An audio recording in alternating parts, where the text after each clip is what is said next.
दोस्तों आज हम आपको सैर करवाने वाले हैं भारत के उस राज्य की जहां से पूरे भारत में मेट्रो और ट्रेन के ट्रैक्स की सप्लाई होते हैं। एक ऐसा राज्य जहां 36 से ज्यादा आदिवासी समूह के लोग रहते हैं। ये वो खूबसूरत राज्य है जहां की जमीन बिना भूकंप हिलती है। इस राज्य के नाम के पीछे छिपे हैं 36 किले और इस राज्य में मौजूद है एशिया का सबसे बड़ा स्टील प्लांट। प्रकृति की गोद में बैठे इस राज्य को कहते हैं धान का कटोरा। जी हाँ दोस्तों, सही पहचाना, हम बात कर रहे हैं भारत के खूबसूरत राज्य छत्तीसगढ़ के। तो चलिए फिर आज छत्तीसगढ़ से अपनी दोस्ती थोड़ी और गहरी कर लेते हैं। दोस्तों छत्तीसगढ़ भारत के सबसे खूबसूरत और कमाल के राज्यों में से एक है। कमाल के वाटरफॉल्स, हौले हौले बहती हवा, शोर मचाती गाड़ियाँ, मासूमियत से सबका स्वागत करते लोग, सुहाना मौसम, हरियाली और खूबसूरत वादियाँ और सुबह सुबह मंदिरों में बजती घंटियाँ हर किसी को इस राज्य में घूमने पर मजबूर कर देती हैं। छत्तीसगढ़ एक लैंडलॉक्ड राज्य है और ये 7 राज्यों से घिरा हुआ है। उत्तर में उत्तर प्रदेश, उत्तर पूर्व में झारखंड, पूर्व में ओडिशा, दक्षिण में आंध्र प्रदेश और पश्चिम में मध्य प्रदेश और महाराष्ट्र से घिरा है छत्तीसगढ़।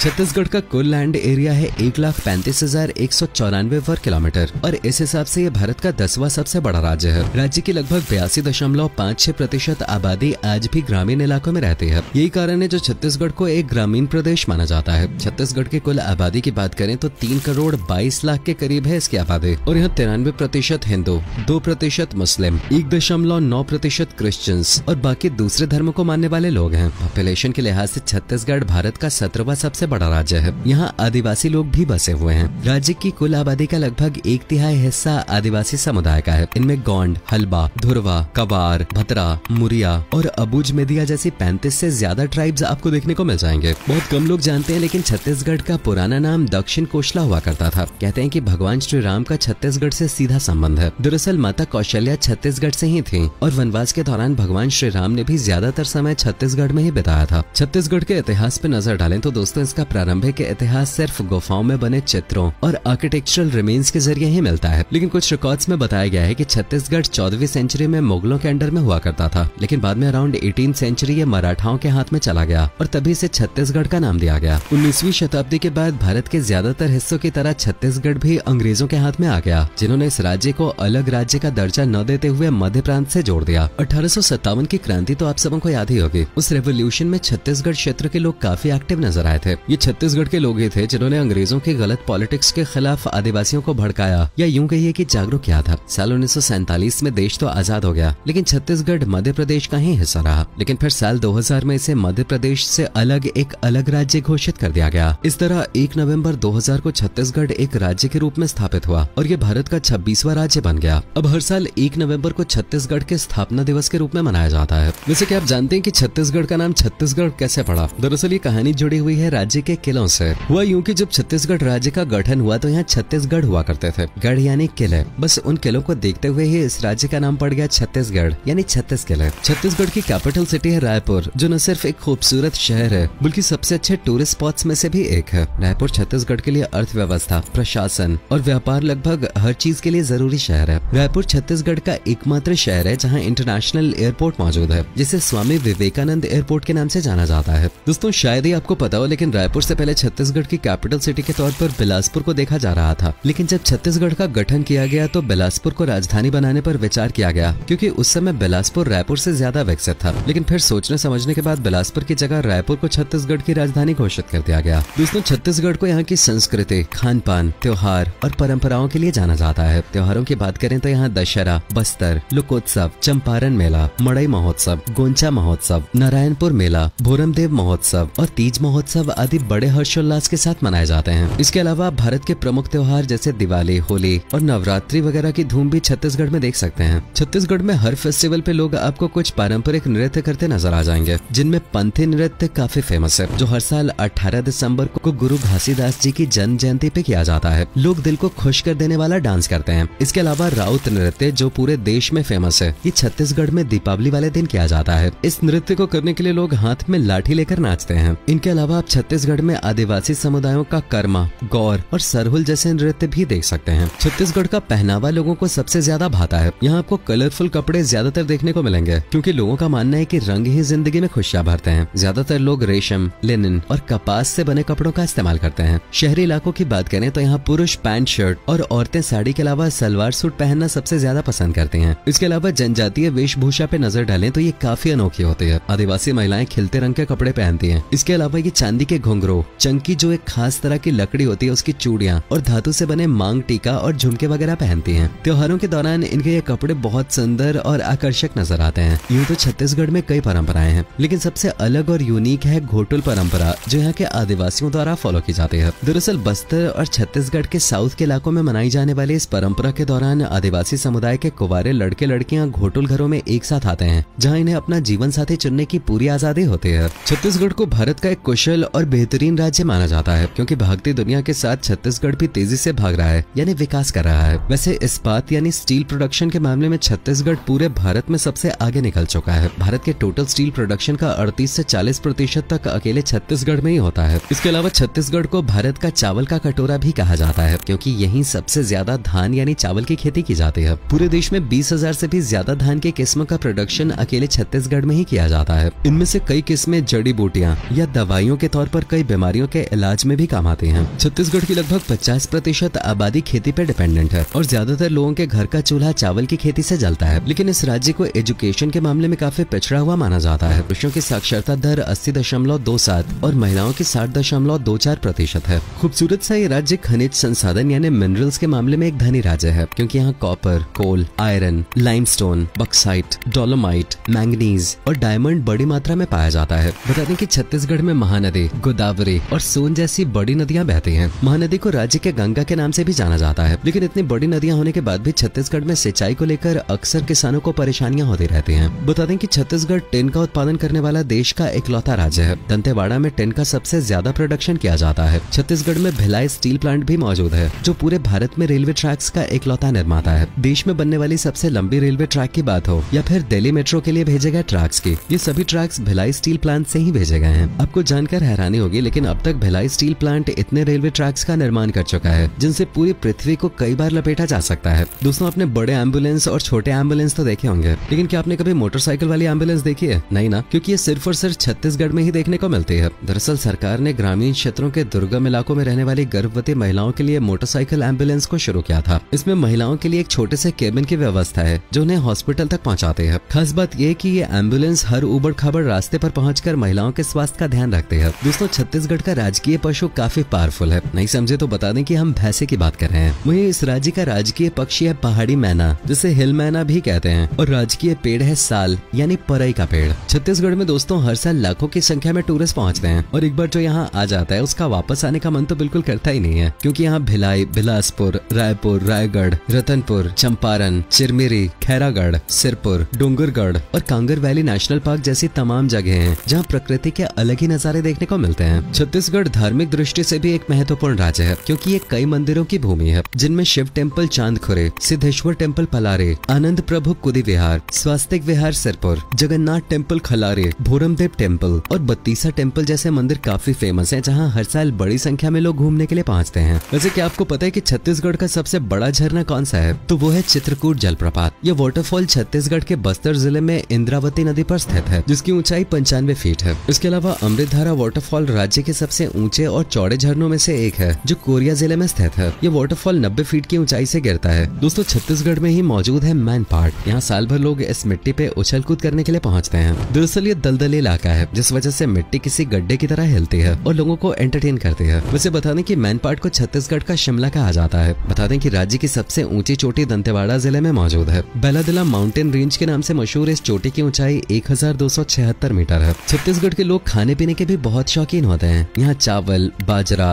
और ज्वार जैसी फसलें सबसे ज्यादा उगाई जाती हैं, जिस वजह से यहाँ के खाने में आपको इन फसलों से बनी कमाल के डिशेस ज्यादातर देखने को मिलेंगे। वैसे ये डिशेस की बात करें तो कुसली, काजू बर्फी, साबूदाना की खिचड़ी, चीच भाजी, लाल भाजी और बोहर भाजी जैसी बेहतरीन डिशेस आपको यहाँ के लगभग हर रेस्टोरेंट और होटल में देखने को मिलेंगे। बात करें यहाँ पहुँचने की तो आप फ्लाइट, ट्रेन या बस कैसे भी इस खूबसूरत से राज्य में पहुँच सकते हैं। फ्लाइट के लिए रायपुर में एयरपोर्ट है, और ट्रेन की बात करें तो आप जानते हैं कि छत्तीसगढ़ पूरे भारत का एक ऐसा राज्य है जहाँ से पूरे भारत में रेलवे और मेट्रो ट्रैक की सप्लाई होती है। तो अब आप अंदाजा लगा सकते हैं कि छत्तीसगढ़ का रेलवे नेटवर्क कितना मजबूत होगा। बाकी आप यहाँ बस, टैक्सी या पर्सनल व्हीकल से भी आ सकते हैं। तो दोस्तों, ये है भारत का खूबसूरत राज्य छत्तीसगढ़। आप में से अगर कोई है छत्तीसगढ़ से तो हमें कमेंट में जरूर बताइए आपको छत्तीसगढ़ कैसा लगा, और अगर आप छत्तीसगढ़ जा चुके हो तो अपना एक्सपीरियंस भी हमारे साथ शेयर जरूर कीजिएगा।